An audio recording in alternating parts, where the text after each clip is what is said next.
Amis téléspectateurs, férus de l'actualité au-delà des frontières du Bénin, bienvenue à toutes et à tous et merci encore une fois de nous rejoindre nombreux sur les enjeux politiques. C'est bien sur Eden Télévision. La France abrite ce jeudi 10 mars un sommet des dirigeants européens au somptueux château de Versailles. L'Ukraine reste le principal point au menu de cette rencontre des 27.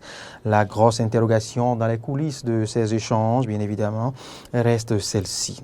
Comment réduire la dépendance au gaz russe, au gaz et au pétrole russe, et comment renforcer les liens avec l'Ukraine après 15 jours d'opérations militaires russes dans ce pays justement qu'est l'Ukraine. Et parlant d'opérations militaires, c'est si l'on s'inscrit dans le cadrage communicationnel russe. Sinon, selon les médias occidentaux et autres, il s'agit d'une guerre que mène la Russie contre l'Ukraine. Et ce n'est pas tout. Le mercredi 2 mars dernier, l'Assemblée générale des Nations unies a adopté à une très large majorité une résolution exigeant que la Russie cesse immédiatement de recourir à la force contre l'Ukraine. 141 pays ont approuvé ce texte, 5 s'y sont opposés et 35 se sont abstenus. Plus de la moitié de ces derniers étaient des pays africains. Mais pourquoi? Qu'est-ce qui explique ce comportement? Cette politique de neutralité, cette prudence ou cette peur, que dis-je, de certains pays africains? La question sera posée à nos deux spécialistes des questions internationales, Morgane Metonji Assogba et Olivier Michel Descampos. Ils auront à décortiquer pas seulement ce sujet, mais beaucoup d'autres, à savoir l'intérêt des sanctions européennes contre la Russie, la durée de la transition au Burkina Faso. Est-ce une nécessité ou de l'abus? Eh bien, la question leur sera posée, bien évidemment. Et parlant de ce duo, c'est inutile de vous le rappeler encore une fois, c'est Michel Olivier Descampos. Il est analyste politique, il est le responsable président de IMDID Bénin, organisation de volontariat national, œuvrant dans le renforcement des capacités des jeunes, dans la conception et la mise en œuvre des projets communautaires. Olivier Michel Descampos, bienvenue à vous. Merci. Et merci de votre disponibilité à toujours nous aider à mieux nous approprier l'actualité au-delà du Bénin. C'est un plaisir. Face à vous, Morgane Assogba Metonji, il est consultant, analyste géopolitique. Il est le responsable de Morgan Training, un cabinet conseil dont les activités se résument à de l'incubation géopolitique, à la pratique diplomatique et géopolitique, à la traduction des documents et à du coaching de langue anglaise. Morgane Metonji Assogba, bienvenue. Merci à vous, Loris. Avec vous, je le disais tantôt, nous aborderons 3 sujets intéressants, épineux et délicats à la fois. L'impact de la crise ukrainienne sur le continent africain, l'intérêt des sanctions européennes contre la Russie et pour finir, sur le continent africain bien évidemment, la durée de la transition au Burkina Faso. On va s'interroger, est-ce nécessaire ou un abus? À vous de nous le dire tout à l'heure. Alors, démarrons par cette crise qui oppose l'Ukraine, la Russie à l'Ukraine.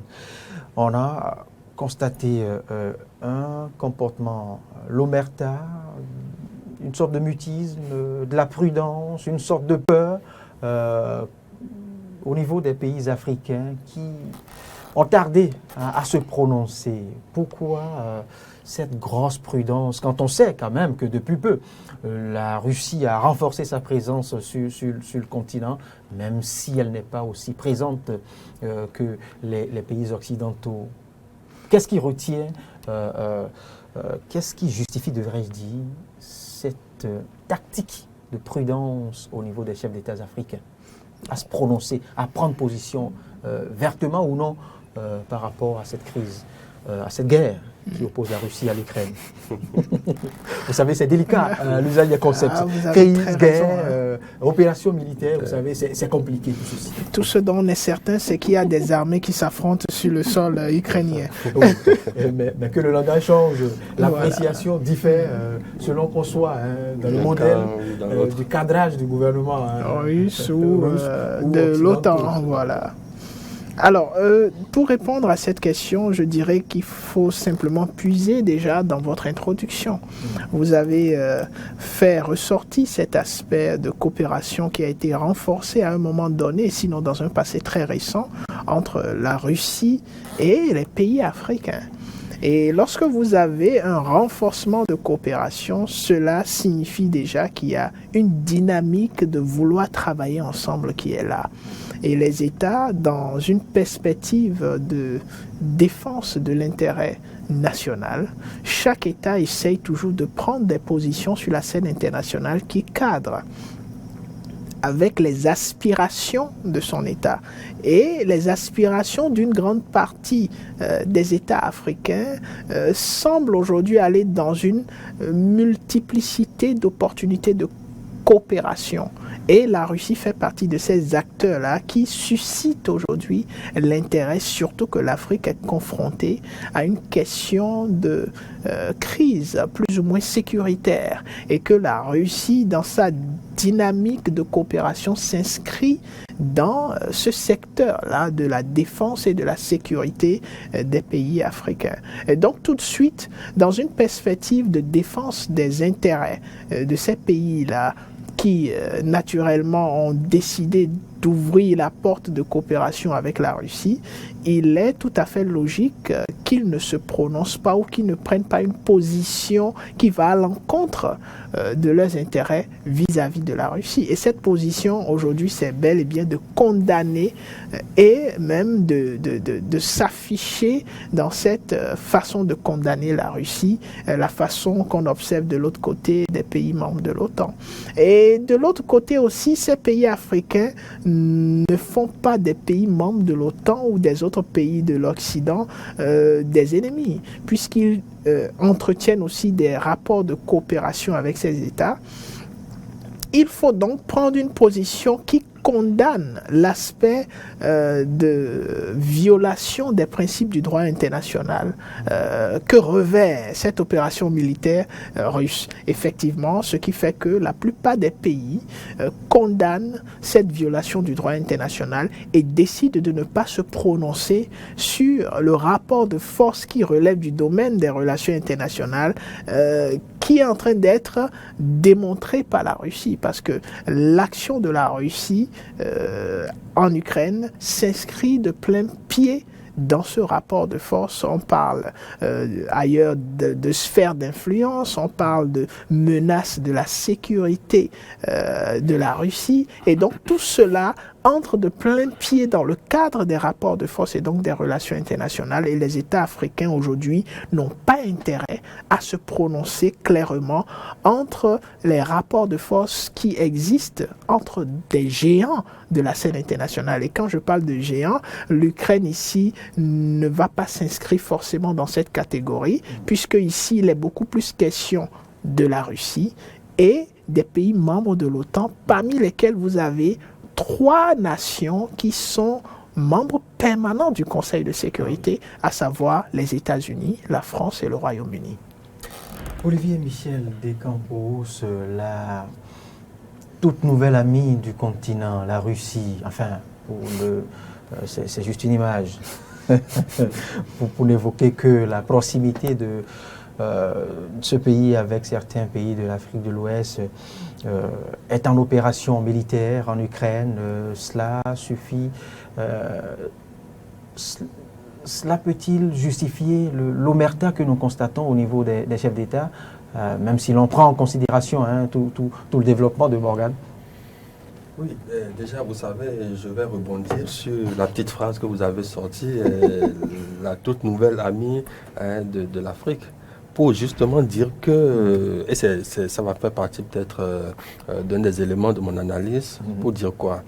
La Russie, l'Afrique, c'est une vieille histoire, justement. c'est une vieille histoire qui date depuis la période de l'Union soviétique. Vous vous souvenez qu'à l'époque, les pays africains étaient forcés, en tout cas étaient amenés à choisir un camp ou l'autre. Et beaucoup de pays africains ont à un moment ou un autre de leur histoire pratiqué donc le socialisme en référence donc à l'idéologie de l'Union soviétique. Donc il y a une histoire très ancienne qui lie donc que là, nous avons expérimenté aussi dans un passé, voilà, que le Bénin pas si lointain que ça, pas si lointain que ça. Donc, à travers le marxisme-léninisme. léninisme, voilà, tout à fait. Donc, beaucoup de pays africains ont des liens très forts, très étroits avec la Russie, même si aujourd'hui... mais après cette période, oui, il y a eu... justement, après l'effondrement voilà, de l'Union soviétique, les Occidentaux ont repris quasiment tout le terrain, mais il y a une relation historique avec la Russie qui est restée et justement qui est en train de faire écho aujourd'hui avec le retour en force de la Russie sur le terrain africain. Alors maintenant, justement, lorsqu'on a dit cela, vous observerez quand même que nous sommes face à des géants qui sont en train de s'affronter. Et quand je dis des géants, je ne parle pas de la Russie et de l'Ukraine, je parle de la Russie et des Occidentaux, les États-Unis en tête. Donc, lorsque vous observez cette dynamique-là, il est difficile pour des pays africains qui sont, disons-le comme ça, largement dépendants, plus ou moins, du camp occidental. Les États-Unis, la France, le Royaume-Uni et tous ces pays-là. Alors, est-ce qu'il est aisé pour ces pays-là aujourd'hui de prendre ouvertement position et de se prononcer contre ce qui est en train de se passer? C'est assez difficile.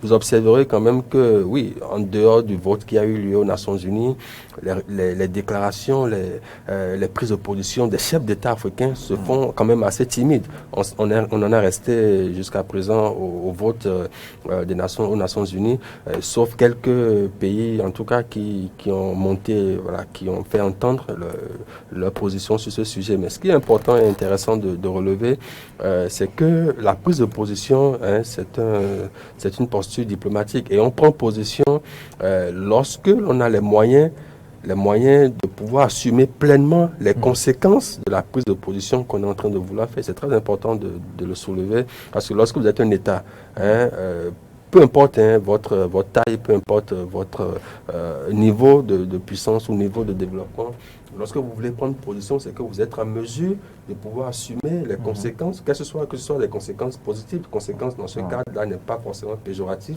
que ce soit positif ou négatif, de la prise de position que vous êtes en train de vouloir faire. Donc quand vous prenez le cas des pays africains, et quand on sait tous la dépendance, que ce soit, aujourd'hui vous rappelez, beaucoup de pays africains ont une coopération militaire, si on prend ce volet-là, très proche, avec très forte avec la Russie, et également des liens économiques avec les pays occidentaux.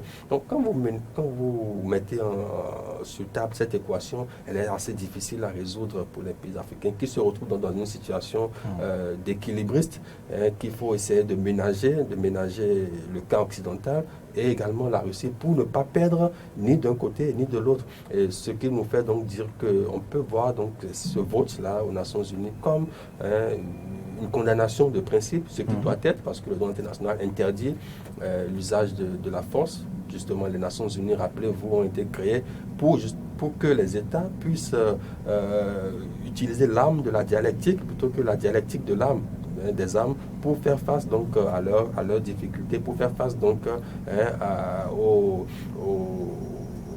conflit qui pourrait émerger dans les relations internationales. Olivier Michel Descampos, merci pour cette lecture. Morgan Metondier à Soba, quand on considère la carte qui est la nôtre sur le continent, il se dégage ouvertement différentes sensibilités de par les proximités que l'on considère, l'aspect historique, l'aspect politique, l'aspect coopération militaire.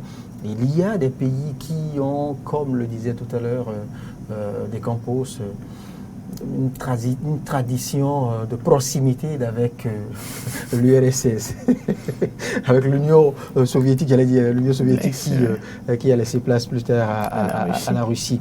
Il y a ceux qu'on connaît, pro-occidentaux, occidentaux bontins, pour ne pas citer les noms, bien évidemment, et les autres, tous non membres permanents du Conseil de sécurité des Nations Unies. Mais alors, au regard de cette déclinaison, on aurait quand même pu s'attendre à voir se prononcer les pro-occidentaux ouvertement, les traditionnellement plus ou moins proches de la Russie et les nouveaux alliés, pour ne pas citer le Mali et autres, et peut-être très proches de nous, le Burkina Faso, parce qu'on soupçonne, certains soupçonnent déjà Wagner plus ou moins à la frontière du Burkina Faso. On s'attendait quand même à voir ces différentes sensibilités se prononcer, mais non. Oui, mais non, parce que, et ça c'est quelque chose qu'il faut déjà commencer par féliciter les chefs d'État africains qui commencent à faire beaucoup plus preuve davantage de maturité sur le plan diplomatique. Vous savez, quand vous représentez un État, il ne s'agit plus de vous en tant que personne ou individu qui doit se prononcer. Il faut tenir compte des dynamiques futures. Personne ne sait ce que sera la situation de la Russie dans quelques mois ou les relations entre la Russie et l'Europe dans quelques mois. Mais s'il y a une seule chose dont on est tous convaincus, c'est qu'ils vont finir par s'asseoir autour d'une table et qu'ils vont discuter et qu'ils vont réorienter les relations entre ces États-là. Ils ne peuvent pas vivre dans une dynamique conflictuelle perpétuelle. Et quand vous vous inscrivez dans cette logique et que vous comprenez cela, vous avez le devoir de sauvegarder les intérêts de votre État. Et en voulant sauvegarder les intérêts de son État, c'est maintenir, je dirais, des canaux de coopération avec possibilité d'en tenir ou d'en tirer suffisamment profit, que ce soit avec la Russie ou que ce soit avec les pays membres de l'OTAN, puisque traditionnellement, et les budgets, que ce soit les budgets nationaux des pays africains ou le taux de fluctuation en matière de coopération pour ce qui va dans le sens du développement des pays africains, on se rend compte que l'apport de ces partenaires est considérable. Et donc, se prononcer ou prendre une position ferme, qu'on ait des affinités avec la Russie ou pas, ou qu'on ait des affinités avec l'Europe ou pas, est une erreur, serait un mauvais calcul, puisqu'on n'est pas conscient forcément de ce que cela serait. Et donc cette position des pays africains est suffisamment mature en matière de diplomatie. Maintenant, s'il s'agit des individualités, oui, on pourrait accepter que, même si ce n'est pas devant, sur la scène des médias, que certains passent des coups de fil. Lorsque vous écoutez le ministre Lavrov de la Russie, il a dit, lorsqu'on lui a posé des questions, le chef de la diplomatie, on lui a dit, écoutez, voilà 141 États, il a dit oui, il doit féliciter la capacité diplomatique des pays membres de l'OTAN parce que il sait comment ça se fait en matière de négociation pour amener un pays à voter officiellement, à adopter une position. Et il a souligné des aspects diplomatiques que tout expert en technique de négociation comprend. On utilise que ce soit le flow ou le volume de coopération, des échanges, des concessions, mais qu'il a continué à recevoir des coups de fil.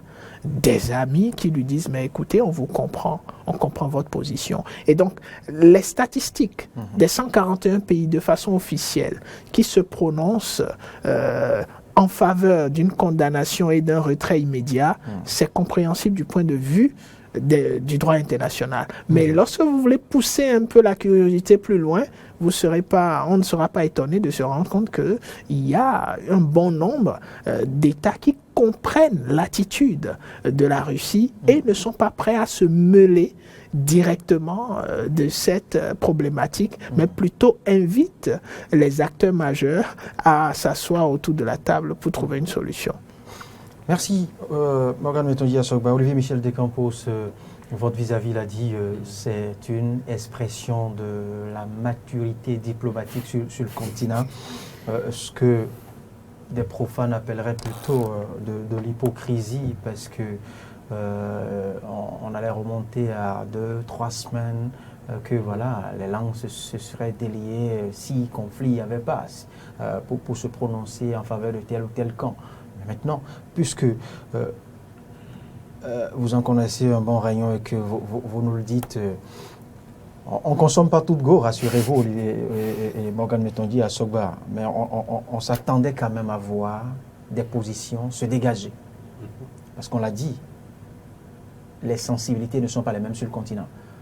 Que l'on soit tous pays en voie de développement ou non, eh bien, il y en a qui sont proches de telle puissance que d'autres. Et je l'ai dit aussi, il y a les tout nouveaux amis de cette Russie.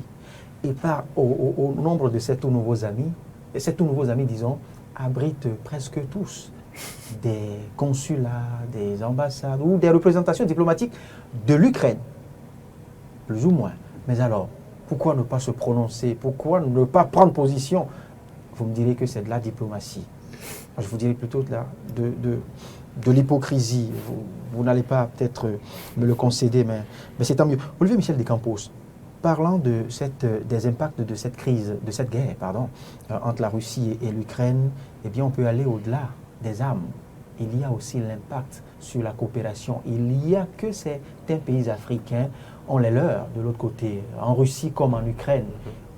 Le cas des étudiants, le cas des commerçants et autres, qui seront appelés soit à se déplacer, ou à tenir tête, ou à soutenir soit Zelensky ou Poutine, qui sait. Maintenant, on a suivi ces derniers jours, une sorte, je dirais,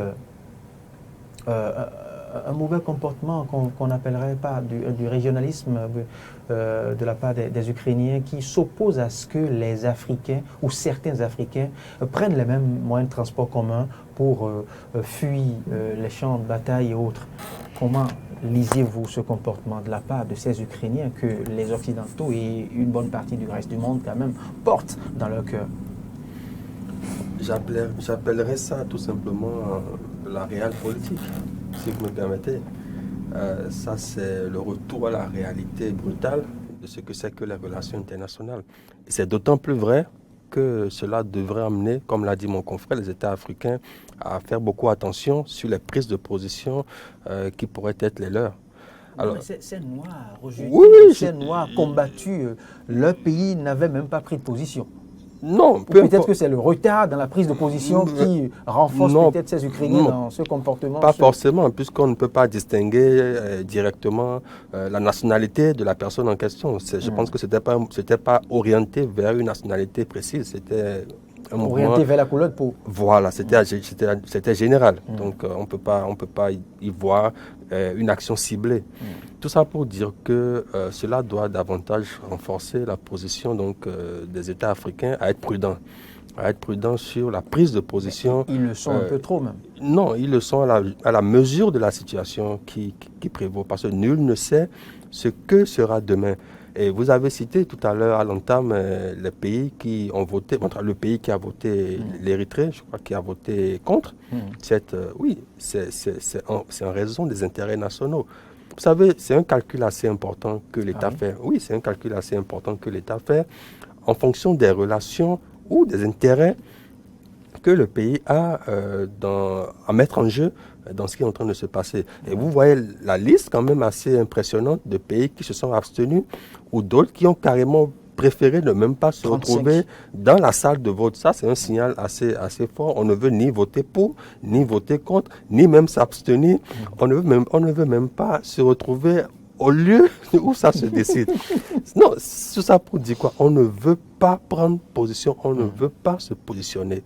Alors, lorsque vous mettez en perspective tout cela par rapport au sort qui est réservé aux Africains qui tentent de fuir justement ce conflit, ce n'est pas forcément parce que les pays africains n'ont pas condamné ou n'ont pas mis suffisamment de la pression sur la Russie. Ils sont les premières victimes, ces Africains. Vous vous souvenez, et puis c'est pas la première fois que ça arrive. Souvenez-vous ce qui s'était passé lors du Covid-19, lorsque les États étaient en train de prendre des mesures pour rapatrier un certain nombre de ressortissants, mais les Africains sont restés sur le carreau, que ce soit en Chine même, que ce soit dans d'autres pays du monde où il y a des difficultés. Donc, je pense que c'est lié plutôt à la gestion que les États africains font de leurs ressortissants dans ces pays-là. Et mon confrère l'a rappelé, il y a beaucoup de pays qui n'ont pas forcément d'ambassade dans cette région-là du monde. Si on prend le cas du Bénin, par exemple, le Bénin, à ma connaissance, n'a pas une ambassade à Kiev. Je pense que l'ambassade qui couvre la région se trouve, c'est l'ambassade qui se trouve en Russie, si mes données sont, voilà, si les données sont bonnes. Donc, vous voyez déjà tout le symbole, c'est-à-dire l'ambassade du Bénin qui se trouve en Russie a juridiction donc sur tous les pays de la région. Donc, c'est difficile pour la coordination, pour l'action humanitaire en direction donc les nations dites développées, nous l'impriment aussi ici. Justement. Et quand vous observez tout ça, et puis c'est pas facile, dans un théâtre, sur un théâtre de guerre, de pouvoir rapatrier les ressortissants dont on ne sait pas toujours quel est le nombre exact et quelles sont les conditions et même souvent quelles sont leurs localisations dans le pays en question. Les États africains ne sont pas toujours très au fait de cette répartition-là de leurs citoyens sur un territoire donné. Et lorsque la guerre survient, c'est difficile logistiquement parlant, de pouvoir coordonner tout cela. Et lorsque vous observez en face maintenant le rejet que vous avez évoqué de la part des Occidentaux, oui, vous savez, il y a un débat qui se mène actuellement en Occident. C'est assez interpellant. Le débat entre le type, la qualité de gens que l'on pourrait recevoir comme immigrés. Il y a les bons candidats à l'immigration, en tout cas ceux qu'on pourrait, les bons réfugiés, et ceux-là qui ne sont pas forcément acceptables. Donc, ouais, c'est un débat occidental. Le cas de ces Africains brimés, ils n'étaient même pas encore à la frontière, ils n'étaient même pas, je dirais, candidats à l'immigration. C'est juste le temps de quitter le champ de bataille. Le champ de bataille, tout à fait. C'est ce qui ne leur était pas permis. Tout à fait. Et c'est là, je me dis... que nous vendent alors ceux-là que tout le monde clame, enfin, comme nation dite, porteuse d'hommes émancipés ou autres. Vous savez, quand on s'en tient au soutien, presque à l'unanimité, si ce n'est pas pour parler des autres très proches de la Russie, la Chine et autres, je dirais que le monde entier soutient plus ou moins l'Ukraine. Et quand l'Ukraine se retrouve dans presque cette position et que ces mêmes Ukrainiens rejettent, s'opposent à ce que des Africains prennent le même bus, prennent le même moyen de transport pour quitter, pour fuir les obus et autres russes, alors là, je me dis, il y a vraiment une question à se poser. Où est le sens d'humanisme? Que nous vendent-ils ceux-là, au fait? Déjà, il faut commencer par faire comprendre qu'il y a une question de priorité qui s'impose. Face aux gens humains? Oui, quand vous vous mettez dans la peau, quand vous vous mettez dans la peau des leaders, c'est-à-dire ceux qui ont été investis de pouvoir par leur population pour défendre leurs intérêts, vous leur demandez de faire un choix tout de suite. Oui, ils choisiraient les leurs. Naturellement. Oui. Et donc, c'est la priorité du moment. Ça ne veut pas dire qu'ils rejettent. Je ne vous arrête pas. Oui. Ils n'ont pas eu, le gouvernement ukrainien n'a pas eu le courage de se fendre, de communiquer pour dire que priorité est laissée aux Ukrainiens. Il ne peut pas avoir ce courage. Le gouvernement ne l'a pas fait. Il ne peut pas avoir ce courage à l'heure où nous parlons. Voilà. Peut-être que c'est fait de manière insidieuse, je ne sais pas. Mais c'est plutôt les Ukrainiens lambda qui s'opposent à ce que les nôtres. Oui, il y a deux situations ou bien deux façons de voir la chose. Il y a l'instinct de survie. Face à ce comportement, je suis tenté de me poser la question de savoir, mérite-t-il vraiment compassion? Oui, il faut déplorer de ces Ukrainiens. Des Ukrainiens, il faut déplorer ce qui se passe en Ukraine. Naturellement. Tout humain le déplorerait. Oui. Mais non, le fait que les Ukrainiens décident de reléguer en deuxième position les étudiants africains ou les Africains qui se retrouvent sur le sol par rapport à leur déplacement vers les zones de refuge ou les zones où il n'y a pas de conflit à l'abri, c'est aussi compréhensible. Ce n'est pas acceptable. Il y a deux aspects qu'il faut qu'on sépare. Aucun des deux pour ma part. Ce n'est pas acceptable. Ni acceptable. Oui, je vous comprends. Si nous allons rester sur un point de vue scientifique et non sur un point de vue émotionnel, et si nous allons rester dans l'approche scientifique, c'est compréhensible. Parce qu'un militaire... Mon approche est morale.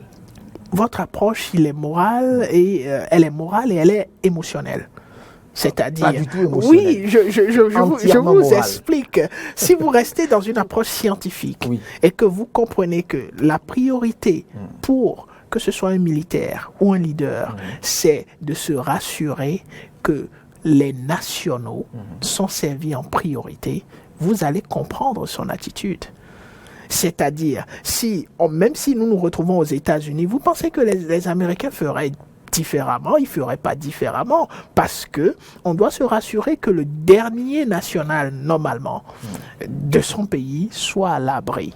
Maintenant, si on se rend compte que les moyens de sécurité qui permettent aux réfugiés de s'en sortir ne sont pas suffisants, raison de plus, parce qu'il y a de sérieuses difficultés sur un terrain de conflit. Cela ne veut pas dire que ce comportement est approprié. Et si on tient aussi compte de l'assistance ou de l'implication des pays concernés. Vous savez, la France n'a pas attendu que les Ukrainiens prennent des dispositions pour prendre des dispositions à son niveau pour que ses citoyens soient bien traités. Pareil pour les comportement traditionnel pour ceux-là que vous citez. C'est pour vous dire quoi, que les États africains et toutes ces situations devraient attirer l'attention des États africains sur un fait. Le fait que lorsqu'on n'a pas les moyens individuellement, on peut avoir les moyens ensemble. Il faut s'unir pour intervenir dans des situations pareilles. Les États africains auraient pu anticiper et décider de créer un consortium ou une capacité de mettre ensemble leurs moyens afin de rapatrier tout Africain, d'envoyer même des émissaires sur le terrain des conflits, parce que si vous allez aujourd'hui en Ukraine, vous allez voir des Français qui sont encore sur le terrain, pas parce qu'ils sont là pour, disons, se battre, mais ils sont là pour faciliter le rapatriement des nationaux français. Mais ce sera difficile de voir les Africains. Et si vous voyez les Africains, ça veut dire qu'ils représentent leur État et non forcément l'Afrique. Et ce qui est compréhensible s'il n'y a pas une politique commune d'intervention des États africains. Et aujourd'hui, des situations comme ceux auxquels on assiste en Ukraine doivent attirer l'attention des leaders africains sur la nécessité de mettre en place des systèmes de réponse, de réponse commune par rapport à ces situations de crise où un État pris individuellement ne peut pas gérer. Combien d'États africains aujourd'hui sont capables de déployer un arsenal, que ce soit financier, technique, matériel et humain, pour rapatrier les leurs de façon rapide? J'irai encore loin. Combien d'États africains sont capables de vous donner le nombre exact de leurs ressortissants, de citoyens de tel ou tel pays vivant en Ukraine? Il faille peut-être avancer des chiffres approximatifs, je pense. Olivier Michel Descampos, on va quitter, on va finir avec ce premier point, premier sujet relatif à l'impact de la crise ukrainienne sur l'Afrique. Au-delà des points évoqués, peut-on penser réellement que cette crise impacte-t-elle l'Afrique sur le plan économique? Oui, évidemment. Déjà, vous commencez par voir les conséquences sur le plan économique. Pour les pays qui ont une assez forte dépendance vis-à-vis donc des importations russes, surtout les pays qui importent le blé, qui importent un certain nombre de matières premières, également... Directement de la Russie, non? Oui, de la Russie, que ce soit de la Russie ou même de l'Ukraine. Il y a des pays qui sont assez dépendants par rapport à ces pays-là sur un certain nombre de plans. L'impact est réel, l'impact est clair, parce que même quand vous prenez du point de vue du pétrole, vous voyez aujourd'hui les coûts du baril sont en train de s'envoler carrément, et ça a un impact immédiat sur les coûts du transport. Donc automatiquement, qui dit augmentation des coûts du transport dit... Est-ce que c'est réellement justifié ou un alibi? Non, c'est pas un alibi par rapport à l'inflation, un alibi non, pour comporter les autres dans l'inflation ou l'arnaque littérale. Non, vous savez, chaque fois qu'il y a une situation de déstabilisation, en tout cas de l'ordre international, de conflit majeur, les coûts des matières premières, surtout du point de vue... Nous ne provenons pas de la Russie quand même. Non, mais c'est... de l'Ukraine. On ne dirait pas du pétrole de l'Ukraine. Oui, mais est-ce que vous produisez... Qu'est-ce qui explique alors la flambée dans nos stations? Non, mais est-ce que vous produisez du pétrole? Non, mais vous l'importez forcément de quelque part. Oui. C'est une chaîne. C'est une chaîne et les circuits d'approvisionnement sont répandus sur de nombreux pays. que ce soit en Russie, que ce soit dans d'autres pays, les pays producteurs, généralement les pays producteurs de pétrole. Donc, il y a cette interconnexion. Vous savez, aujourd'hui, nous sommes dans une situation où il n'y a plus d'économie nationale, nous sommes dans un système d'économie mondialisée, ce qui fait que ce qui affecte un pan de l'économie quelque part a forcément par effet domino des conséquences sur l'ensemble donc des acteurs du système et qui en pâtissent forcément donc au niveau des conséquences qu'elle subit. Donc, lorsque vous prenez cet exemple-là des coûts des matières premières, en l'occurrence le pétrole, le gaz, pour nous, c'est vrai que nous n'avons pas forcément cette dépendance-là, en tout cas ce besoin de gaz pour se réchauffer.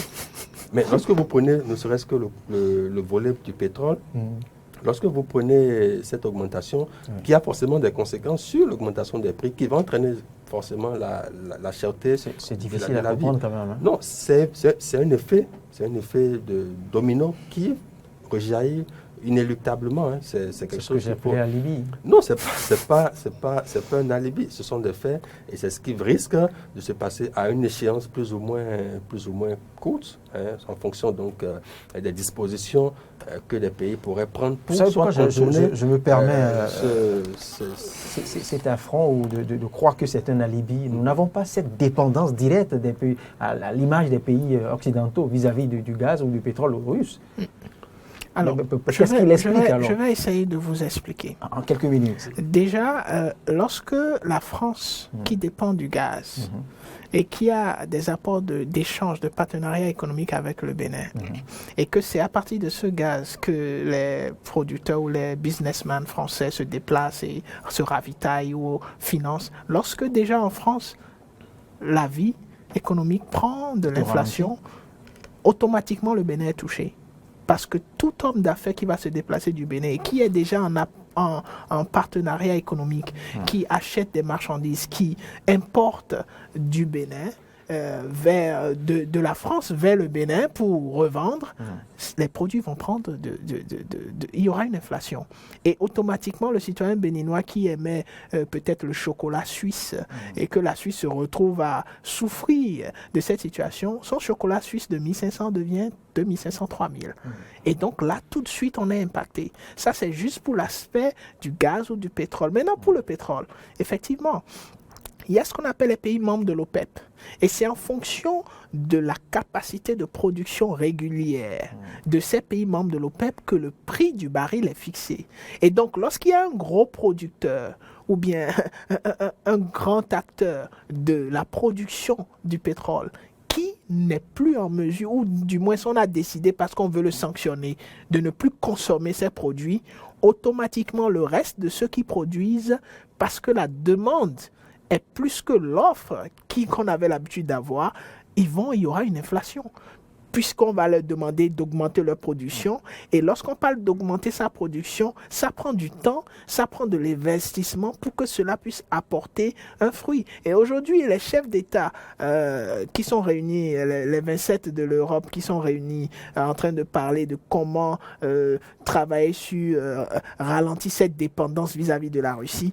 Mais c'est dommage qu'ils réfléchissent à cela maintenant parce que même s'ils vont réfléchir à trouver une solution commune, la mise en œuvre de cette solution et le démarrage de la productivité de cette solution ne viendra pas dans 2 ans, 3 ans, 4 ans, 5 ans.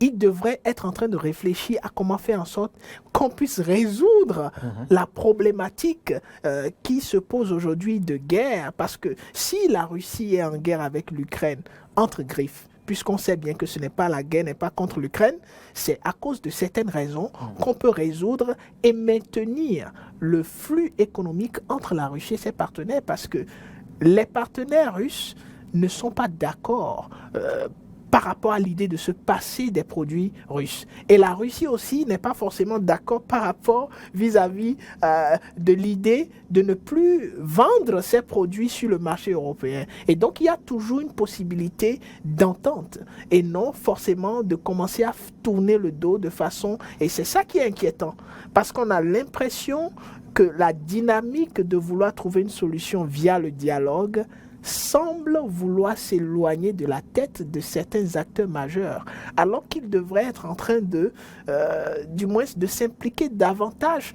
dans cette nécessité d'amener la Russie à la table de négociation, d'échanger pour trouver des solutions plus appropriées et directes. Sujet 2. L'intérêt des sanctions européennes contre la Russie. Olivier Michel Descampos, les sanctions sont corsées, je dirais même décuplées au fil des sommets, rencontres et autres. Mais la Russie, pour ma part, me semble-t-elle sereine, ne pas pour autant subir le poids. La Russie ne croupit pas pour autant sous le poids je dirais, de cette pléthore, de cette kyrielle de sanctions prononcées des mouvements d'ensemble, d'opérateurs économiques, de multinationales qui se sont désolidarisés de la Russie et autres. Mais tout ceci ne semble pas émousser, je dirais, cette volonté, cette hargne, cette vigueur de Poutine ou de Kremlin, si vous le voulez. Que dire ? Oui, par rapport aux sanctions, comme vous l'aurez donc constaté, c'est qu'aujourd'hui, c'est une dynamique, vous observez depuis plusieurs années, du côté occidental notamment, c'est qu'on ne fait plus la guerre. On ne fait plus la guerre classique avec des armes létales, mais on fait un autre type de guerre qui est la guerre économique, il faut le dire, et à travers donc le régime de sanctions, qui est clairement un instrument donc de domination, si on peut le dire ainsi, qui est utilisé de pression diplomatique, utilisé donc pour faire fléchir donc la position d'un État. Alors, en l'occurrence, aujourd'hui, la Russie par rapport donc à son invasion de l'Ukraine. Alors, ce qu'il est important de remarquer déjà dès le départ par rapport aux sanctions, c'est que toute sanction qui est envoyée a toujours des effets boomerang, c'est-à-dire que autant celui qui envoie les sanctions est touché, comme celui également vers qui les sanctions sont envoyées. Ça, c'est inéluctable. Donc, les pays occidentaux qui sont en train de renforcer donc, chaque jour les sanctions contre la Russie ont également des effets pervers, c'est-à-dire qu'ils reçoivent en réponse à toutes ces mesures-là qui sont en train d'être prises. Et quand je prends juste un exemple, vous observerez que depuis, on n'a pas encore touché au secteur du gaz et du pétrole russe. Les Occidentaux ont pris toutes sortes de mesures, de sanctions, mais ils savent que compte tenu de leur dépendance vis-à-vis, ils y réfléchissent toujours, on essaie de voir, mais parce qu'on sait qu'on ne peut pas aller vers ce terrain-là. Et ce qui est ironique, c'est que lorsque vous observez qu'hier, les États-Unis ont décidé de mettre un embargo sur le pétrole et le gaz russe. Mais lorsque vous observez objectivement, les États-Unis sont pratiquement pas dépendants de la Russie par rapport au gaz. Ça fait à peu près 8%, contrairement à l'Europe qui est dépendante jusqu'à un taux de près de 40%. Donc vous voyez déjà que même stratégiquement parlant... Et aussitôt l'embargo prononcé, les États-Unis ont enclenché d'autres... On en reviendra certainement parce que c'est assez intéressant d'observer cette dynamique, certainement au niveau de la Colombie, du Venezuela, pardon. Vous observez déjà, voilà, subitement réchauffé. Ce qui donc assez intéressant du point de vue des relations internationales. Donc vous observez que les sanctions en elles-mêmes sont à géométrie variable. On essaie donc de faire ce qu'on peut pour répondre à la situation auquel on assiste. Maintenant, du point de vue concret, quand on observe un peu toutes ces sanctions qui ont été prises, si l'objectif c'était de sanctionner, de faire stopper la dynamique qui était en cours, on peut observer que l'objectif n'est pas forcément atteint parce qu'au lieu donc d'arrêter la dynamique qui est en cours, on observe plutôt une radicalisation du président Poutine qui aujourd'hui est déterminé à aller jusqu'au bout. Et le problème, c'est que plus les sanctions se renforcent, plus la Russie n'aura d'autre choix que d'aller jusqu'au bout. Parce qu'aujourd'hui, se retirer à cause des sanctions serait perdre la face. Donc la Russie se retrouve dans une situation où elle n'a pas d'autre choix que d'aller jusqu'au bout de son objectif parce que sinon elle perdrait énormément. Et ce n'est qu'au moment où elle serait arrivée donc, à atteindre cet objectif-là, qu'elle pourra avoir suffisamment d'instruments, d'armes pour pouvoir négocier à part plus ou moins égale avec les Occidentaux. Sinon, aujourd'hui, et je pense que c'est l'un des effets pervers également de ces sanctions-là, qui au lieu de faire infléchir donc, la position russe, est en train au contraire de la renforcer dans une dynamique assez inquiétante. Donc, il faut qu'on essaie donc de faire toute cette analyse-là. Et, si vous me permettez, d'ajouter un dernier aspect sur les sanctions que j'appellerais les conséquences sur les valeurs. Aujourd'hui, vous observez clairement que ce qui se passe, c'est deux blocs, c'est-à-dire le camp occidental contre la Russie. L'un se définissant comme le camp de la démocratie, des droits de l'homme, des valeurs, et contre justement le camp de l'autoritarisme, et de la dictature, de la barbarie. Mais lorsque vous observez aujourd'hui les sanctions qui sont en train d'être prises, moi je me pose des questions. Prenons par exemple le cas du sport. N'a-t-on pas créé les instances du sport pour justement promouvoir la paix et justement être complètement éloigné de la politique? Mais lorsque les Occidentaux aujourd'hui utilisent ces institutions-là pour sanctionner des sportifs russes, alors je me demande où est la frontière entre sont pour rien. Qui n'en sont théoriquement pour rien, parce que c'est pas parce que je suis de nationalité russe pas au front. Et je ne pense pas non plus que le président Poutine ait demandé leur avis avant de lancer la guerre. Donc je pense qu'on est en train d'assister à un basculement même au niveau des valeurs occidentales qui, en voulant répondre de façon violente, pour dire ça, ou de façon assez énergique à l'action russe, sont en train de dépasser un certain nombre de barrières, de limites qu'elles se sont elles-mêmes fixées, quitte à devenir, dans une certaine mesure, un peu comme ce que vous êtes en train de vouloir combattre. Quand les exemples sont assez légion. L'interdiction, par exemple, des chaînes à connotation, en tout cas, russe. Justement, je prévoyais même vous proposer ce qui est arrivé à notre chaîne partenaire RT France, qui a cessé la diffusion. Je vous ferai suivre tout à l'heure quelques secondes de leurs adieux à leurs téléspectateurs. Et justement, voilà, l'autre volet des impacts. C'est vous dire, non seulement l'Afrique est sensiblement impactée, mais Identity a été impactée déjà par cette crise, par cette guerre entre la Russie. Vous pouvez y voir donc les conséquences, les impacts sur l'Afrique qu'on était en train d'aborder tantôt. Tout à fait.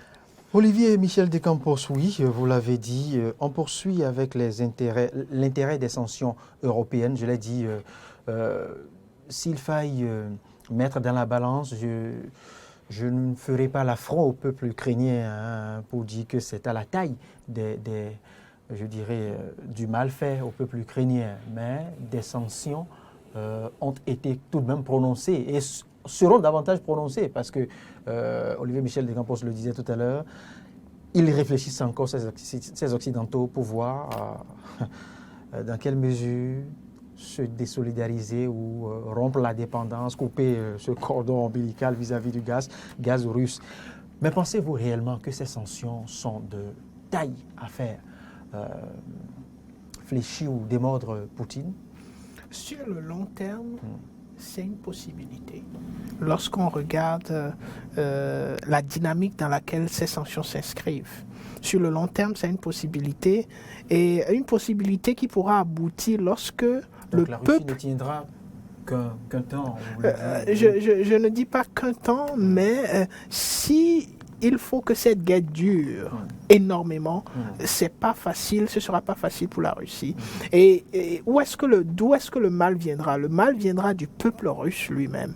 Parce que s'il s'agit uniquement des leaders russes, ils pourront s'en sortir pendant tout le temps qu'il faille. Mais le peuple russe qui se retrouve privé, il y a plusieurs businessmen russes, certainement qui ont des affaires un peu partout en Europe et même en Afrique, mais qui, à cause des sanctions, vont devoir limiter leur business. Et donc, c'est une façon de vouloir peut-être pousser le peuple à long terme à se rebeller contre le système russe et à créer une déstabilisation, ce qui n'est pas possible à court terme parce que on connaît l'histoire du peuple russe, surtout dans sa façon d'être discipliné par rapport à l'orientation de son leadership. Et donc, sur ce plan-là, ça va fléchir. Mais sur le plan concret, concret de ces sanctions dans la pratique, c'est même une sorte de mauvaise, on pourra dire un très mauvais calcul de la part de ces acteurs, qui devraient être forcément donner la priorité aujourd'hui à la possibilité de négocier, de discuter avec M. Poutine. Mais on a l'impression que aujourd'hui on met de côté entièrement toute perspective d'échange qui pourrait aboutir et qu'on s'appesantit uniquement sur la masse des sanctions et on mise dessus. Oui, mais le comble ici, c'est que les négociations se sont poursuivies entre quelques diplomates ukrainiens et certains diplomates russes. Mais ces négociations, au fait, n'ont accouché presque de rien. Parce qu'au même moment, c'est vrai qu'il y a eu un cessez-le-feu d'une courte tranche pour permettre quand même aux citoyens ukrainiens de quitter les champs de bataille, de fuir la rue et se mettre à l'abri. Mais à quoi servent réellement je dirais 3 rounds? Il y en a eu encore lundi dernier, 3 rounds de négociations et il pourra en avoir d'autres. Oui, mais contrairement à ce que vous pouvez penser, moi je pense au contraire que c'est des avancées. Oui, parce que dans un cadre de conflit tel que nous observons aujourd'hui, pouvoir être en mesure de se parler, c'est quelque chose d'assez important. Oui, parce qu'il faut saluer... Mais pourquoi ne pas connaître une trêve et aller négocier et de continuer à pilonner non, parce que les objectifs... des quartiers, des villes, et sinon plusieurs villes même simultanément, tout en ouvrant de quelques brèches de négociation. Voilà, tout à fait. C'est assez quand même... Non, c'est ça le paradoxe. Bien paradoxal, je veux dire. Oui, bien paradoxal des guerres, parce que justement... C'est-à-dire nous poursuivons le combat et nous négocions. Oui, parce que nous utilisons les avancées sur le terrain pour influencer les négociations. Donc, les deux vont de pair. Il ne s'agit pas de considérer ces deux phénomènes-là comme étant à dissocier, à séparer. Non. Autant on négocie, autant on continue les opérations pour justement utiliser les avancées, c'est-à-dire les gains qu'on peut avoir sur le terrain pour influencer ou pour renforcer sa position dans les négociations. Donc, les deux phénomènes sont assez voisins et il faut pouvoir donc les voir dans cette dynamique-là.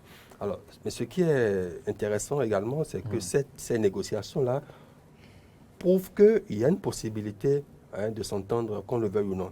Et ce qui est intéressant, par rapport à ce que disait mon confrère, c'est qu'on observe on peut observer que les Occidentaux ont oublié carrément, ont déjà scellé le sort de l'Ukraine, si on peut le dire ainsi. Parce que dans leur dynamique d'imposer des sanctions de plus en plus fortes à la Russie, semble conclure qu'ils ont déjà acté le sort de l'Ukraine, c'est-à-dire qu'ils se sont déjà dit que de toute façon l'Ukraine c'est fini, mais on va infliger les sanctions les plus drastiques à la Russie pour, en griffe, lui faire payer ce qu'elle a fait ou ce qu'elle a déjà fait peut-être ou ce qu'elle est en train de vouloir faire. Donc c'est cette dynamique-là, je pense que c'est plutôt de cette manière-là que moi je la vois comme une dynamique assez défaitiste pour se dire, bon, on a déjà, le sort de l'Ukraine est réglé, on ne peut plus faire grand-chose. Une dernière question, sinon une dernière polémique avant de boucler complètement ce volet Russie-Ukraine. Parlons de l'homme fort, je dirais de plus visible, dont la côte est complètement montée, pour ne pas parler de Zelensky, Volodymyr Zelensky, le chef de l'État ukrainien. Ne semble-t-il pas ignorer au fait les facettes ou les mécanismes possibles à prendre en considération, ou les facteurs possibles à prendre en considération pour en arriver à une accalmie dans son pays, ou le fait-il sciemment, ou peut-être sa première formation prend le pas sur peut-être la politique. Parce que ce qu'on lui reproche, c'est assez clair quand même, c'est de renoncer à toute ambition d'accéder ou de se rapprocher de l'OTAN. C'est assez clair. Ce que lui reproche, c'est au fait ce que lui reproche la Russie pour se sentir plus en sécurité vis-à-vis des alliés. Enfin, je dirais, ils sont plus des alliés pour le moment, vis-à-vis des Occidentaux, je veux dire. Mais alors, pourquoi ne pas choisir ce bout? Et pourquoi choisir, construire sa popularité, son fameux Z sur le sang de ses compatriotes? Oui, c'est une question assez légitime que vous posez là. Et on pourrait expliquer cette attitude par plus ou deux facteurs. Le premier facteur serait qu'effectivement, c'est possible que le président Zelensky se retrouve dans une situation où il a du mal aujourd'hui à pouvoir apprécier les pros et cons par rapport à la décision à prendre vis-à-vis de cette situation. Le deuxième facteur serait peut-être que les partenaires, ceux qu'ils considèrent comme partenaires, c'est-à-dire les pays membres de l'OTAN, auraient peut-être négocié ou décidé d'un ensemble de choses qu'il est tenu de respecter vu les conditions dans lesquelles il se retrouve aujourd'hui, parce qu'on sait comment est-ce qu'il est devenu président lorsqu'on écoute un peu la masse d'informations, et il est qualifié de président pro-européen vis-à-vis de celui qui l'a précédé et dont le sort a été scellé par une révolution. Et donc, nous nous retrouvons ici probablement dans une situation où il est tenu par des accords que nous ignorons, et nous espérons qu'il va aller au-delà de cela et voir la perspective de l'intérêt national profond et peut-être aller à un deal avec le président russe. Une chose tombe bien sous le sens, cette guerre semble lui profiter qu'au peuple ukrainien, parce qu'il est porté en triomphe, le grand Z est célébré, le comédien jadis plus ou moins apprécié par le peuple ukrainien est aujourd'hui adulé. Peut-être qu'il se prépare le prochain mandat, qui sait. On boucle ce volet, et on va dire un mot sur le continent africain. La durée de la transition au Burkina, nécessité ou abus, c'est l'interrogation qu'on se propose de partager, de vous soumettre. Olivier Michel Descampos, c'est désormais, je dirais, sur le continent ou dans la partie ouest de l'Afrique, la transition la plus douce pour le moment. Oui, jusqu'à ce que l'on puisse... La transition adoptée, que semble accepter les autres. On n'a pas encore forcément eu le retour de la CEDEAO par rapport à cette... Qui ne dit mot qu'on s'entend, dit-on. On attend de voir, quelle sera la réaction de la CEDEAO face donc à cette durée-là qui a été annoncée. Mais ce qu'il est intéressant de constater, c'est lorsque la CEDEAO parle de délai raisonnable pour la transition, et vous observerez quand même que c'est assez ouvert, parce qu'on ne sait pas ce qu'on peut qualifier de délai raisonnable. 3 ans, 2 ans, 5 ans, on ne sait pas. On a vu qu'au niveau du Mali, le Mali allait jusqu'à 5 ou 4 ans. La CEDEAO a jugé que c'était 5 ans, c'était trop. Et on voit tout ce qui s'est passé avec ce cas. Mais aujourd'hui, le Burkina semble aller vers les 3 ans. Mais quoi qu'il en soit, tout dépendra des objectifs que les autorités burkinabèses se sont fixés pour gérer justement cette transition.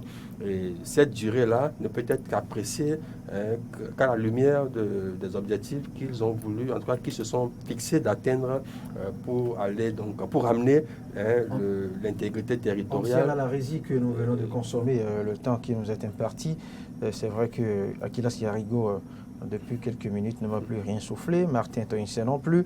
Juste 30 secondes à Morgane pour dire un mot et on conclut. On va y revenir, rassurez-vous.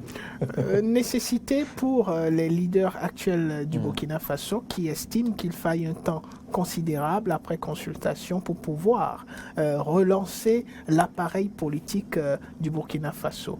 Abus pour ceux qui estiment qu'un gouvernement de transition a pour seul objectif de préparer la transition, de faire en sorte qu'il y ait des élections sans peut-être se soucier dans le fond des conditions dans lesquelles les élections doivent se dérouler. Et donc les avis sont partagés, mais nous pensons qu'il faut donner la priorité aux acteurs majeurs du terrain qui sont le peuple du Burkina Faso et les leaders de ce putsch. Une chose est sûre, il y a les bonnes et mauvaises transitions. Même si ça n'est pas dit ouvertement, on convient que la transition au Tchad est la plus douce, la plus agréable, à la limite la plus constitutionnalisable possible. Et il en est plus ou moins, même que celle au Burkinabé, qui sait. On se retrouve dans une semaine pour en décortiquer d'autres pans. Merci infiniment à vous, Olivier Michel Descampos. Merci Morgane Metondi Sogba, et très bon retour à vous. Et prenez du plaisir à nous suivre sur EDN TV. Merci.